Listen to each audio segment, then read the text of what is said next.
है जो आपके लिए बहुत इंपॉर्टेंट है, जिस चीज का आपको इंतजार हमेशा रहता है कि भाई, और जिस चीज का थोड़ा सा डर भी रहता है और दूसरा क्वेश्चन भी रहता है कि भाई क्यों ये सब, है ना।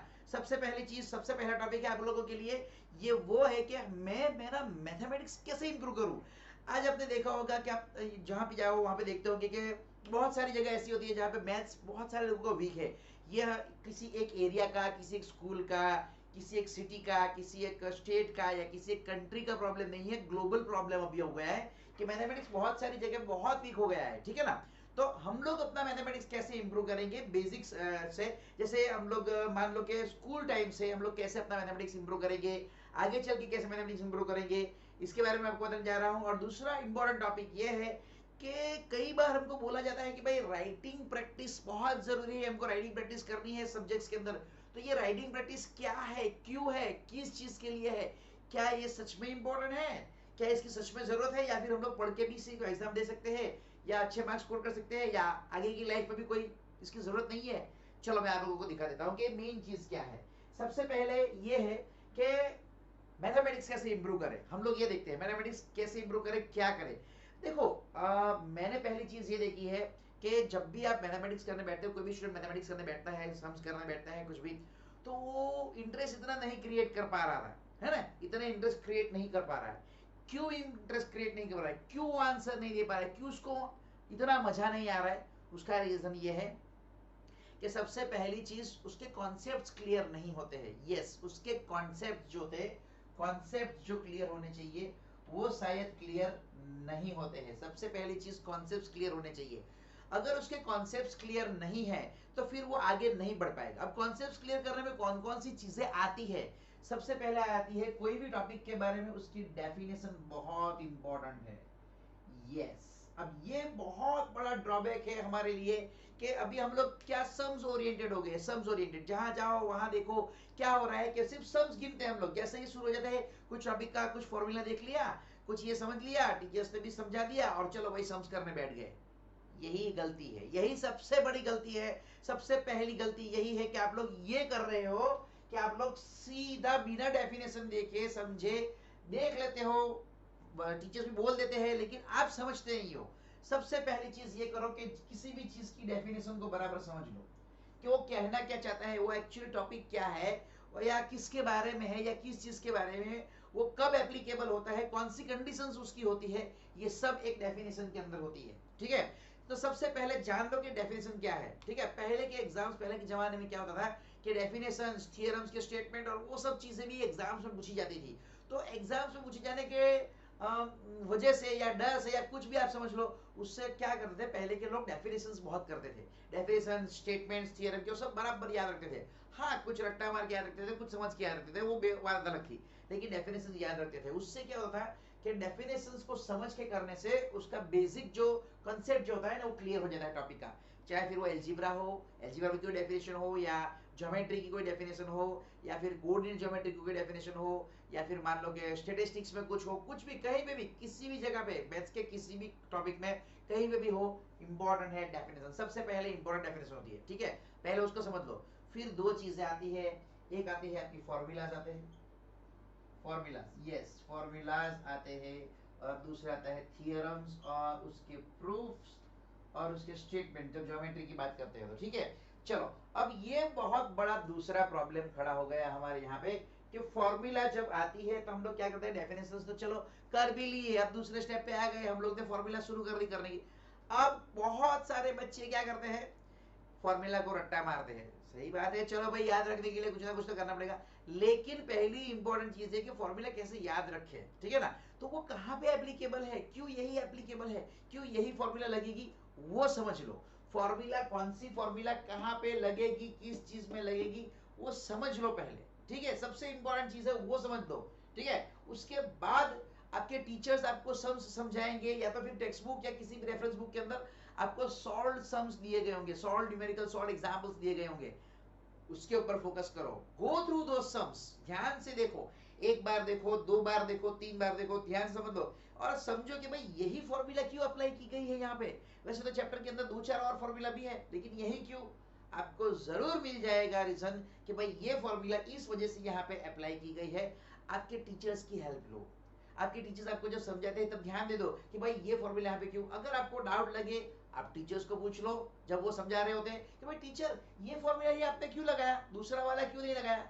अपने आप यस इसी क्वेश्चन का आंसर ढूंढ लो कि यही फॉर्मूला क्यों, दूसरी फॉर्मूला क्यों नहीं, अपने आप फॉर्मूला वाला प्रॉब्लम सॉल्व हो जाएगा। ठीक है, अब हमने क्या किया, कुछ बच्चे क्या करते हैं सम गिनते वक्त, क्या कितनी भी बार टीचर उनको बोलते हैं कि भाई फॉर्मूला याद रखनी है, फॉर्मूला याद रखनी है, बच्चे क्या करते हैं जब सम उनको गिनने के लिए दिए जाते हैं ना तो बच्चे बैठते हैं सम गिनने के लिए और फिर पन्ने पलटाते हैं, कहाँ गई फॉर्मूला, कौन सी है ये वाली। फिर क्या करते हैं बच्चे मालूम है, जैसे उस टाइप का सम होता है ना सीधा सीधा वही वहां पे रख देते हैं। अरे ऐसा नहीं होता है, थोड़े थोड़े चेंजेस होते हैं, है ना, डिफरेंसेस होते हैं। वो देखो क्वेश्चन के अंदर क्या डेटा दिया गया है, क्वेश्चन का डेटा इंपॉर्टेंट होता है। ठीक है, उसके ऊपर से आपको कौन सी डेटा इंफॉर्मेशन दी गई है, आपको क्या फाइंड करने के लिए दिया गया है, उसके हिसाब से आपकी फॉर्मूला लगेगी।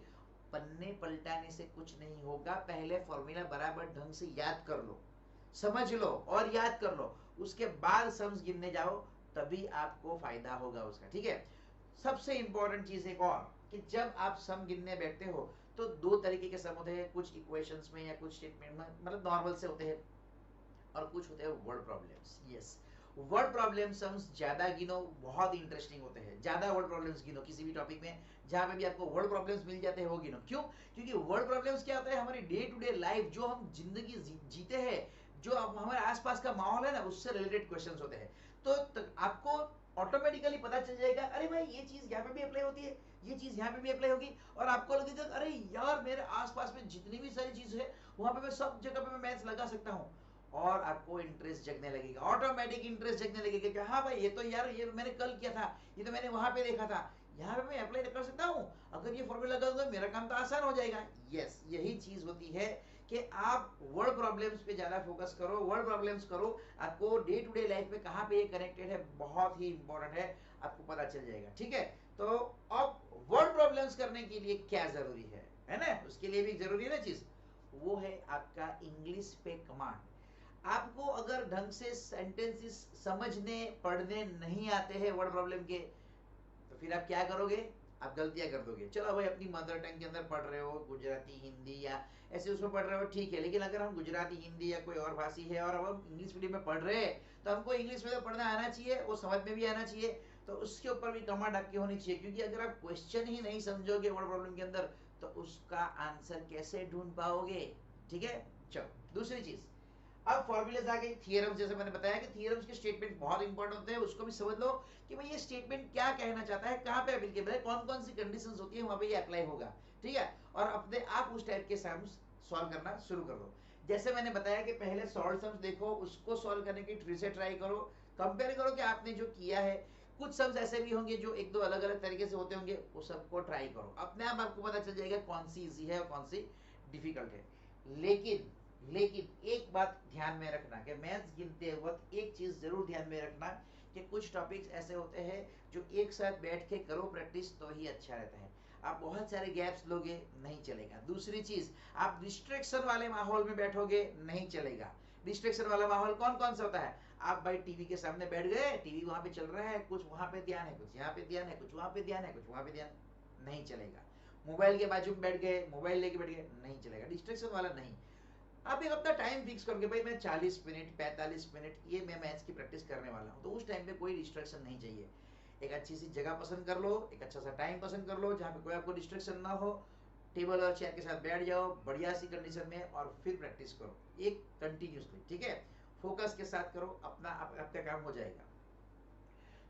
दूसरी चीज क्या है कि जब हम मैथ्स करने बैठते हैं ना तो हमको कॉन्फिडेंस नहीं होता है। अब कॉन्फिडेंस क्यों नहीं है आप लोगों को, कॉन्फिडेंस इसलिए नहीं है ताकि क्योंकि शायद मान लो कि आप लोगों ने जो चीज सीखनी थी वो या तो ब्रेक में रह गई या किसी के पास सीखना रह गए या किसी ने एब्सेंट रह गए थे तो आपका वो लिंक चला गया था।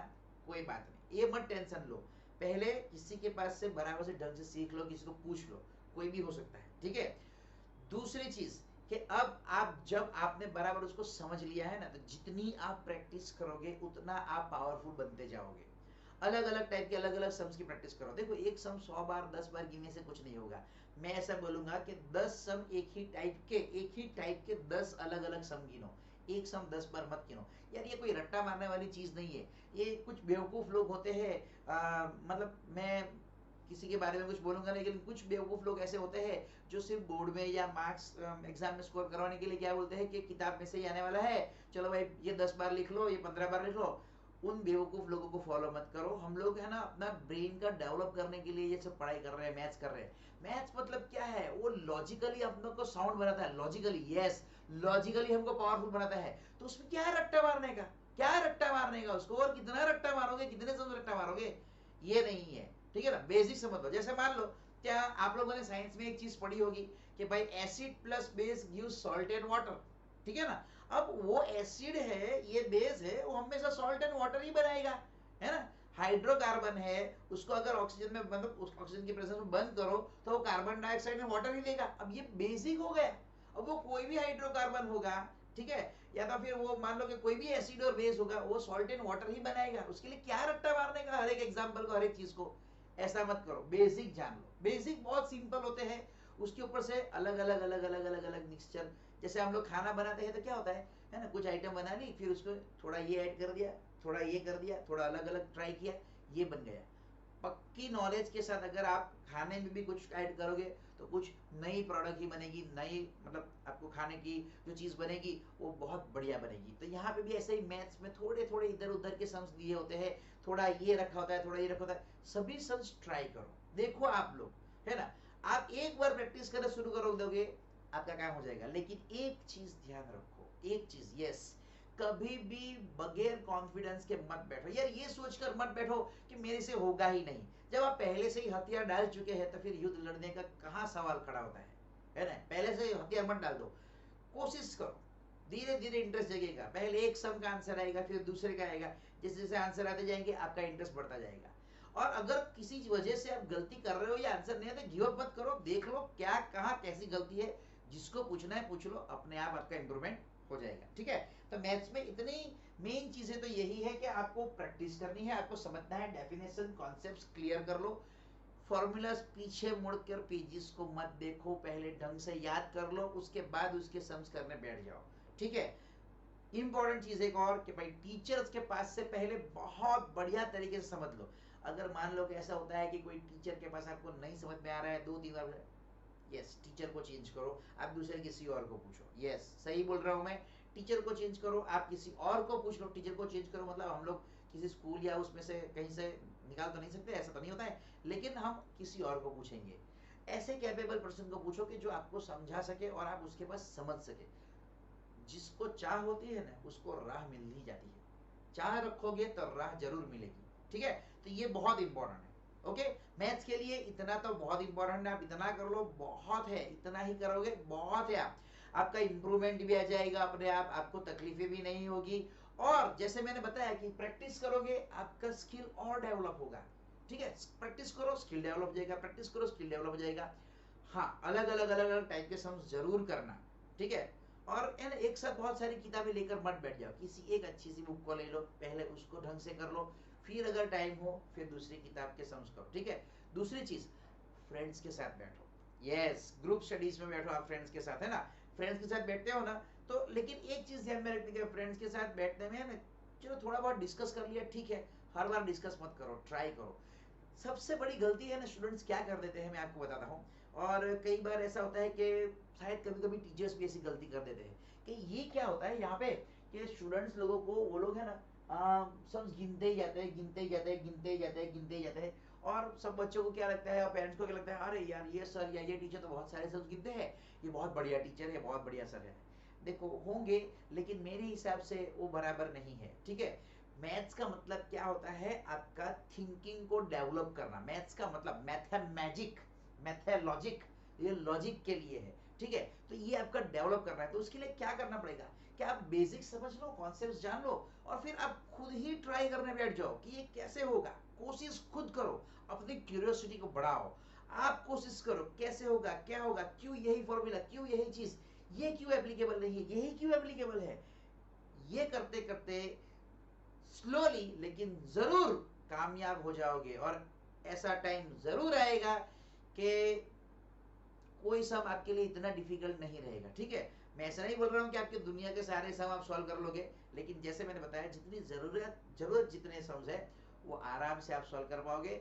डर नहीं रहेगा एग्जाम के टाइम पे भाई एग्जाम में क्या पूछा जाएगा, कौन सी किताब में से पूछा जाएगा, कहाँ से आएगा, ये सब डर निकल जाएगा। भाई हमने कॉन्सेप्ट समझ लिया है, हमने ढंग से प्रैक्टिस कर लिया है। आप कहीं से भी पूछो भाई हमको तो उसको लिखना आता है, चाहे आप कान इधर से हमारे पकड़ो या इधर से पकड़ो, हम तो भाई पक्का मार्क्स स्कोर करने वाले हैं। ये आपके अंदर कॉन्फिडेंस आ जाएगा। ठीक है, तो ये डेवलप करो। और मैथ्स को डेवलप करना बहुत बहुत बहुत बहुत बहुत जरूरी है, क्योंकि maths is called queen of science. Yes, maths is called queen of science. Mathematics हर जगह है, हर जगह है एप्लीकेबल। फिर भी पता नहीं क्यों लोग क्यों वीक है इसके अंदर, उसके ऊपर क्यों फोकस नहीं कर रहे, उसको इंपॉर्टेंस इतना क्यों नहीं दे रहे भाई, उसे डर क्यों रहे, वो कोई शैतान है क्या जो आपको खा जाएगा? ऐसा कुछ नहीं है, डरो मत, है ना। प्रैक्टिस करो, वो अपने आप आपके साथ अच्छे से घुल मिलकर आपका नॉलेज बढ़ाएगा। जैसे शेर होता है ना, शेर, उससे डरते हैं, लेकिन अगर उससे भी घुल मिल के अच्छे से प्यार से बिहेव करो, वो भी आपके साथ बैठेगा।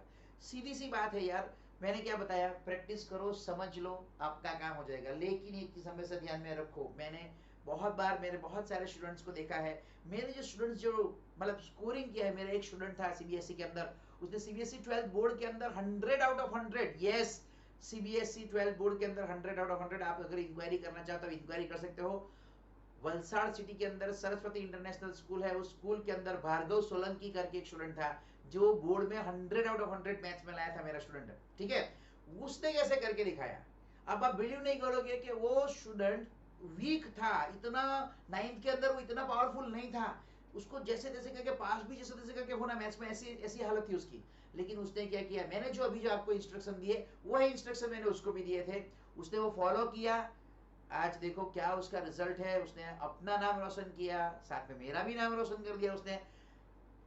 इसलिए मैं बोल रहा हूं कि प्रैक्टिस करोगे, सुनोगे लोगों की बात, आप हमेशा सक्सेसफुल होगे। ठीक है, तो आप खुद कोशिश करो। वो क्या करता था, खुद कोशिश करता था, आपको क्या करना है, खुद कोशिश करना है। खुद आप कोशिश करो यार, खुद करोगे तो अपने आप आपका काम हो जाएगा। ठीक है ना, तो खुद कोशिश करो, आप आगे जरूर बढ़ोगे। हाँ, आप टीचर्स की हेल्प तभी लो या अपने फ्रेंड की हेल्प तभी लो जब आपने ईमानदारी से कोशिश की है। लेकिन फिर भी आप कहीं पर रुक रहे हैं, किसी वजह से अटक रहे हो, तो सिर्फ उतनी ही हेल्प मांगो कि भाई मैं कहाँ रुक रहा हूँ, कहाँ अटक रहा हूँ। जैसे ही आपके फ्रेंड या टीचर या किसी ने भी आपको बता दिया कि ये ऐसा है, आपको पता चल गया कि हाँ ये है, बस भाई मैं अपने आप कर लूंगा, उसको बोलो मैं अपने आप कर लूंगा, बाकी का थैंक यू वेरी मच। पूरा किसी के पास मत करवाओ, किसी भी से कॉपी मत करो। अगर आप ये करोगे तो आपका मैथ्स कभी इंप्रूव नहीं होगा। ठीक है, तो खुद कोशिश करो, खुद ट्राई करो। ओके, चलो अब दूसरी बात आती है हमारी राइटिंग स्किल की। यस, ये राइटिंग स्किल्स या राइटिंग प्रैक्टिस के बारे में मैं आपको बताने जा रहा हूँ कि भाई ये जरूरी क्यों है। बहुत सारे बच्चे को बोला जाता है ना, पेरेंट्स बोलते हैं, टीचर्स बोलते हैं, भाई लिख के प्रैक्टिस कर, भाई लिख के प्रैक्टिस कर, भाई लिख के प्रैक्टिस कर। और बच्चे क्या बोलते हैं, अरे क्या ये सब लिखने का, कब से का लिख रहा हूँ, ये होमवर्क भी लिखा, ये भी लिखा। लेकिन मैं एक चीज बताता हूँ कि आपको राइटिंग स्किल्स के बारे में शायद ज्यादा कुछ मालूम नहीं है, इसलिए आप ऐसा सोचते हो। देखो, चलो बेसिक आपके लेवल पे पहले मैं बोल देता हूँ कि आपके लेवल पे राइटिंग स्किल्स या राइटिंग प्रैक्टिस क्यों जरूरी है। तो मैं आपको बता देता हूं कि 1 time writing is 3 times reading. Yes, ये सही बात है कि 1 time writing is equal to 3 times reading. आप 3 बार जो चीज पढ़ते हो उतना ही एक चीज अगर एक बार अगर आप लिख लो तो उतनी प्रैक्टिस हो जाती है। यस, राइटिंग प्रैक्टिस बहुत ही इंपॉर्टेंट है। जो बच्चा राइटिंग स्किल में अच्छा होता है उसका ग्रेड अच्छा ही होता है, उसको सक्सेस जरूर मिलता है, क्योंकि उसको मालूम है कि अपने आइडियाज, अपने थॉट्स को वो कैसे रिप्रेजेंट करेगा। ठीक है, तो उसके लिए भी राइटिंग प्रैक्टिस बहुत जरूरी है। राइटिंग प्रैक्टिस मतलब राइटिंग स्किल्स जो आपकी जो होती है वो आपको एक अच्छा रीडर भी बनाती है। और दूसरी चीज क्या होती है कि वो हमारा लॉन्ग टर्म के लिए प्रिजर्व रहता है। अगर किसी को डायरी राइटिंग की किसी चीज की हैबिट है तो वो अपनी मेमोरीज को स्टोर रख सकता है लॉन्ग टाइम के लिए। ठीक है, तो अगर आप एक बात और सोचो कि ये जो साइंटिस्ट लोग थे, उन्होंने जो अपने एक्सपेरिमेंट्स और अपनी जो एक्टिविटीज और सब जो की थी, वो अगर वो कहीं पे जर्नल्स या डायरीज में अगर सेव नहीं रखते राइटिंग के फॉर्म में, तो हम उसके आगे नहीं बढ़ पाते। हमको जो आज सब कॉम्फर्ट, ये जो टेक्नोलॉजी है, शायद वो हमको नहीं मिली होती, शायद हम उसका इस्तेमाल नहीं कर रहे होते, शायद हम अभी भी वही जमाने में जी रहे होते जिस जमाने में बहुत साल पहले लोग जिया करते थे, लेकिन नहीं, लोगों ने राइटिंग की वजह से, उन लोग के राइटिंग के जर्नल्स की वजह से आज बहुत सारे लोग उनकी हेल्प, उसकी हेल्प से आगे बढ़ पाए और बहुत सारी चीजें ढूंढ पाए। ठीक है, तो ये भी जरूरी है। दूसरा, राइटिंग स्किल्स कहाँ पे जरूरी है? आपके कॉलेज प्रोजेक्ट्स के अंदर और फ्यूचर में और जॉब्स में। यस, जॉब्स में भी आपके राइटिंग स्किल्स बहुत इंपॉर्टेंट है। अगर आपको सेंटेंस फ्रेम करना ढंग से नहीं आ रहा है, या आप कोई पैराग्राफ ढंग से फॉर्म नहीं कर पा रहे हो, आगे चल के आपको बहुत दिक्कत आने वाली है। देखो, ऐसी कोई भी जॉब, ऐसी कोई भी जगह नहीं है, सोफिस्टिकेटेड जॉब ले लो कोई भी, या कोई भी सोफिस्टिकेटेड कोई मतलब वर्किंग प्लेस आप ले लो, वो ऐसी नहीं है कि जहाँ पे आपको लिखने की जरूरत नहीं पड़ेगी। यस, आपको लिखने की जरूरत पड़ेगी, आपको राइटिंग स्किल की जरूरत पड़ेगी। राइटिंग स्किल, मैं नहीं बोल रहा हूँ कि भाई राइटिंग प्रैक्टिस करने से राइटिंग स्किल उसी से सिर्फ आती है, लेकिन हाँ, ये जरूर बोलूंगा कि यस, राइटिंग प्रैक्टिस से वो जरूर इंप्रूव होती है। यस, आपको पता चल रहा है कि आप किस फॉर्मेट में क्या चीज को लिख रहे हो, आपके जो आइडियाज होते हैं, आप जो समझ पाए, जिन चीजों का आप समझ पाए, वो आप एक्सप्रेस कर पा रहे हो। ठीक है, तो ये आपका थिंकिंग एबिलिटी, इंटेलेक्चुअल सब बढ़ेगा, और वही आपकी थिंकिंग एबिलिटी और आपकी जो इंटेलेक्चुअल जो होती है, वो आप दूसरों को समझा पाओगे। सही बोल रहा हूँ, राइटिंग प्रैक्टिस सच में बहुत इंपॉर्टेंट है। एक और चीज, जब आप राइटिंग प्रैक्टिस करते होते हो ना, तो आपका माइंड जो होता है ना, वो और आपका जो हैंड जो होता है ना, वो दोनों एक साथ कॉम्बिनेशन में वर्क करते हैं। ऐसे कॉम्बिनेशन में जब वर्क करते हैं ना, तो आपको याद कर करके आंसर्स लिखने की ऐसी की जरूरत नहीं पड़ती, वो ऑटोमेटिकली मैजिकली अपने आप चलता है। यस, मैजिकली अपने आप चलता है। आपका परफेक्शन होता है, जिसके आंसर्स में परफेक्शन हो, जिसका रिप्रेजेंटेशन अच्छा हो, प्रैक्टिस ढंग से करेगा तो वो जरूर हैंड राइटिंग में भी इंप्रूव करेगा। और अगर ये सब अच्छा हो, सही बात है, आप लोग जिसके लिए मतलब जो चीज आपको चाहिए, मार्क्स, वो भी आपको मिलेंगे, वाहवाही वो भी आपको मिलेगी। अच्छी राइटिंग से आपकी पर्सनालिटी भी अच्छी बढ़ती है, लोग आपको पहचानते हैं आपकी राइटिंग की वजह से। यस, आपकी राइटिंग स्किल्स की वजह से अभी आपको पहचानते हैं लोग। बहुत सारे लोगों में आप फेमस हो सकते हो। आप किसी लोग को राइटिंग से एंटरटेन भी कर सकते हो। क्यों? नॉवेल्स है, वो सब लिखते हैं ना, नॉवेल्स लिखते हैं, एडिटर्स लोग सारी चीजें लिखते हैं। अब मैं ये नहीं बोल रहा हूँ कि भाई टाइप हो क्या, ठीक है, लेकिन जो पहला जो फॉर्मेट जो बनाते हैं ना, वो राइटिंग से बनाते हैं। और अगर आपकी पहले से राइटिंग प्रैक्टिस होगी ना, तो आप क्या करोगे, आइडियाज को अच्छी तरीके से आप पेन डाउन कर पाओगे। Pen down, yes, pen down कर पाओगे, और पेन डाउन करने के बाद उस चीज को आप बाद में रिप्रेजेंट कर पाओगे पब्लिक के सामने, और वो पब्लिक आपको पसंद करेगी। ठीक है, तो मैंने जो बताया कि एक ही जगह पे नहीं, राइटिंग स्किल्स बहुत सारी जगह पे, कॉलेज में, जॉब की जगह पे, बहुत सारी जगह पे एप्लीकेबल है। वैसे ही स्कूल में भी इम्पोर्टेंट है। स्कूल के लिए, एग्जाम्स के लिए, टेस्ट के लिए, सारी चीजों के लिए, आपकी खुद की इंप्रूवमेंट के लिए, आपकी खुद की पर्सनालिटी के लिए राइटिंग बहुत जरूरी है। जितनी राइटिंग प्रैक्टिस आप ढंग से, अच्छी तरीके से, मन से करोगे, उतना ही आपका डेवलपमेंट होता जाएगा। यस, आपको लगेगा अरे यार क्या बोल रहे हैं, राइटिंग करने से डेवलपमेंट होता है। यस, एक चीज अगर आपको नहीं मालूम तो मैं आपको एक चीज बता देता हूं कि एक और मतलब कोर्स जैसा है, एक सर्टिफिकेट लोगों को मिलता है एक चीज का, क्या है मालूम है? और वो बहुत इंपॉर्टेंट है। यस, आजकल आप देखते होंगे ना कि आप लोग आपको बोलते होंगे कि भाई आपके बायोडाटा राइटिंग में दो। देखो आप बहुत सारी जगह पे ऐसा होगा कि मेरे को टाइप नहीं चाहिए, मुझे आपके राइटिंग में बायोडाटा चाहिए। उसका रीजन आप लोगों को मालूम है? नहीं मालूम। मैं आपको बता देता हूं कि उसका रीजन क्या है। उसका रीजन ये होता है कि वो जो सामने बैठा होता है ना, वो पर्सन, वो हैंड राइटिंग एनालाइजर होता है। क्या होता है? हैंड राइटिंग एनालाइजर, एक्सपर्ट होता है हैंड राइटिंग का, हैंड राइटिंग एनालाइजर होता है वो। Well trained certified handwriting analyser है।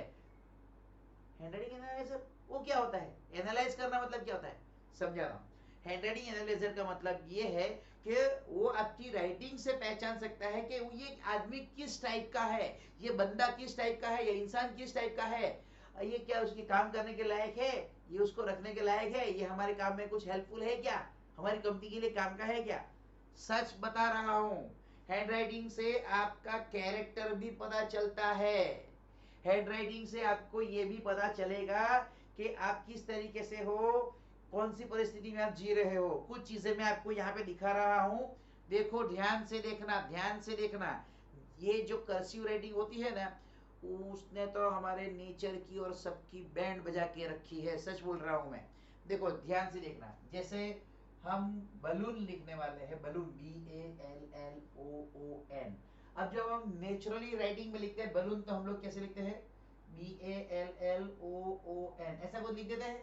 तो ये जो यहाँ पे ओ में जो यहाँ पे ऐसे लूप, ये डबल लूप बनते हैं या सिंगल लूप बनते हैं ना, ये बराबर नहीं है, ये अच्छे नहीं है, हमारे लिए अच्छे नहीं है, हमारे नेचर हमारे कैरेक्टर के लिए अच्छे नहीं है। ठीक है, फिर मान लो कि अगर कोई इंसान ऐसे लिख रहा है टारगेट, ठीक है, देखना ध्यान से मैं क्या कर रहा हूं, टारगेट मैंने ऐसे लिख दिया। फिर हम लोग नॉर्मली ऐसे करते हैं, कुछ ऐसे भी करते हैं, ठीक है ना। अब देखो जब ऐसा करते हैं तो ये क्या मालूम है, ये यहाँ पे थिक हो गया और यहाँ पे पीछे आते आते कितना हो गया, थिन हो गया। तो ये हैंडराइटिंग से उसको पता चल रहा है कि ये आदमी डिप्रेशन में जी रहा है और कभी भी ये सुसाइड कर सकता है। यस, क्योंकि ये देखो नाइफ जैसा है जो अपनी तरफ आ रहा है ना, ये तो कौन ऐसा करेगा। तो ये भी सारी चीजें हैं। और टी लिखते वक्त हम लोग जितना बार बैलेंस और ऊपर रखेंगे ना उतना हमारा एम हाई होता है। यस, दूसरी चीज अगर हम लिखते हैं अहमदाबाद, ठीक है ना, तो कुछ लोग कैसे लिख देते हैं, है ना, अहमदाबाद ऐसे लिख दिया, चलो ठीक है ऐसे लिख दिया। अब देखो क्या हो गया, जो बड़े बड़े लेटर्स जो होते हैं ना वो भी एक लाइन में आ गए, मतलब उसका एम बहुत छोटा है। ऐसे लिखते हैं अहमदाबाद, यस ऐसे। तो जो बड़े लेटर्स है वो बड़े लिखने चाहिए, छोटे जो छोटे एक मार्क के जैसे नहीं होने चाहिए। ये ऐसी बहुत सारी चीजें हैं जो हैंडराइटिंग एनालाइजर को मालूम होती है। हैंडराइटिंग एनालाइजर को सब कुछ मालूम होता है। कोई भी काम करो, जैसे जैसे लिख रहे हैं हम लोग जग, है ना, तो मैं ऐसे लिख रहा हूं जग, ठीक है। गिव, तो मैं ऐसे लिख रहा हूं गिव। कुछ लोग कैसे लिखते हैं, जग, गिव। अब ये दोनों में क्या फर्क है, ये देखो ये चीज देखा, ये देखा, ये एक हुक जैसा बनाया, हुक। अब हुक के ऊपर क्या करते हैं हम लोग, कोई चीज टांग के रखते हैं, हुक के ऊपर कोई चीज खीटी खीटी जिसको बोलते हैं उसके ऊपर टांग के रखते हैं, मतलब वो हमेशा हैंगिंग रहता है। तो ये ऐसे लिखने वाला इंसान हमेशा हैंगिंग है, वो कभी भी आगे नहीं बढ़ पाएगा, वो हैंगिंग ही रहेगा, उसका हर काम हैंगिंग ही रहेगा।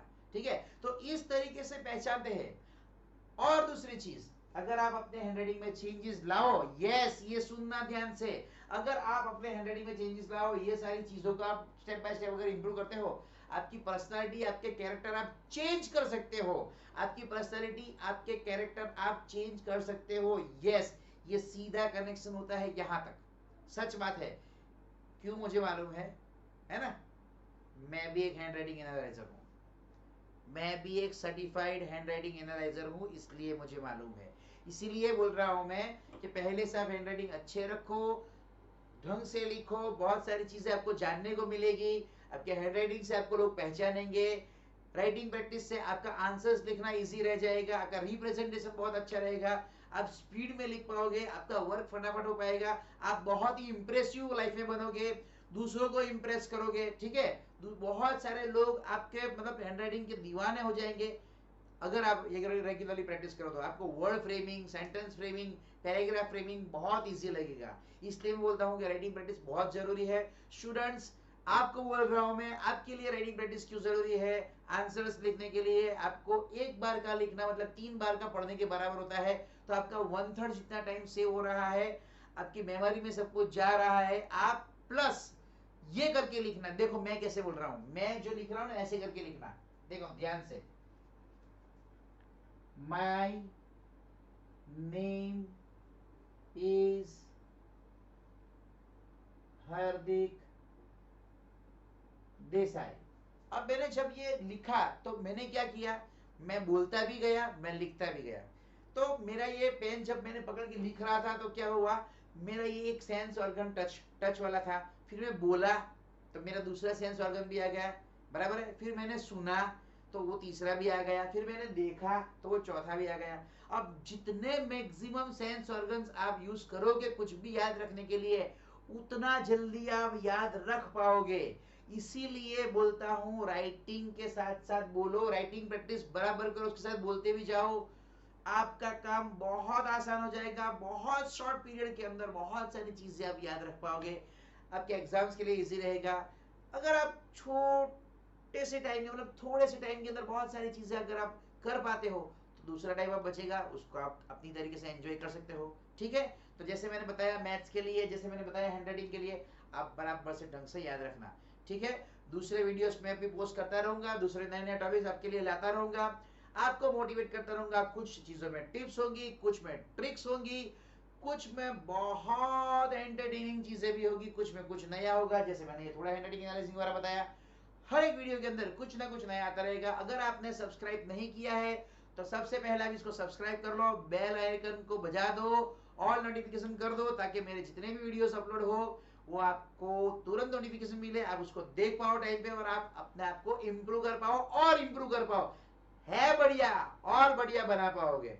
ठीक है, यहाँ पे मैं मैथ्स के, साइंस के, फिर मान लो मोटिवेशन के बहुत सारे वीडियोस पोस्ट करने वाला हूँ और करने वाला हूँ, और तो यही मेरे चैनल पे अभी और आने वाला है। तो याद रखना, मेरा नाम हार्दिक देसाई, मेरे चैनल का नाम श्री साई कोचिंग क्लासेस, यही मेरे चैनल का नाम है। आप उसको सब्सक्राइब कर लो, बहुत अच्छे वीडियोस आपके लिए आने वाले हैं, आपका इंतजार कर रहे हैं। आप देखो और अपना जीवन बेहतर बनाओ। Thank you very much.